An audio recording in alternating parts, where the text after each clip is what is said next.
आभार व्यक्त करायच्या आधी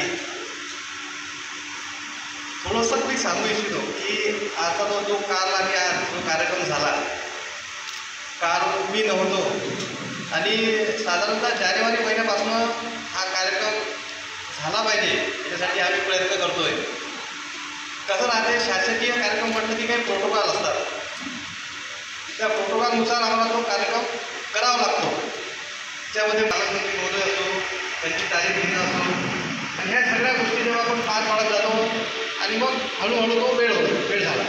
जानेवारी महिन्यापासून मी पालकमंत्री महोदयांच्या संपर्कात होतो. मनात धुकधुकी अशी होती की आचारसंहिता कधी पण लागू शकते. कलेक्टर साहेबांचं म्हणणं होतं की आचारसंहिता जर लागली तर तुम्हाला कार्यक्रम घेता येणार नाही. आणि आपल्याला माहीत आहे आचारसंहितेचं होतंच, म्हणजे 12ला लागू शकते, 14ला लागू शकते, 16ला लागू शकते. आणि एवढ्या याच्यामध्ये मी साधारणतः 12 तारखेला तुमच्याकडे गेलो तारखेसाठी. तर ते म्हणे की मी उद्या आणि परवा घ्या. 13 आणि 14 शक्य नव्हतं. आपण 14 आणि 15 तारीख घेतली.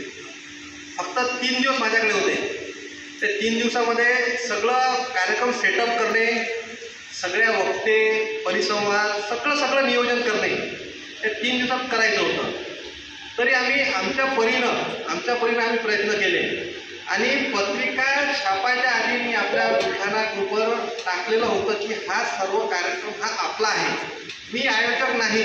मी असे सांगतो की मी आयोजक नाही, मी एक प्रातिनिधिक एक व्यक्ती आहे, परंतु हा कार्यक्रम आपला सर्वांचा होता. पत्रिका छापायच्या आधी मी ग्रुपवर टाकलेलं होतं की हा कार्यक्रम आपला आहे, आपल्या सर्वांचं सहकार्य अपेक्षित आहे आणि यशस्वी करायचं असेल तर हे सगळं आपल्या हातात आहे. त्याच्यामध्ये याचं नाव टाकलं, त्याचं नाव नाही टाकलं, तोच का बरं आला, मी का बरं नाही आला,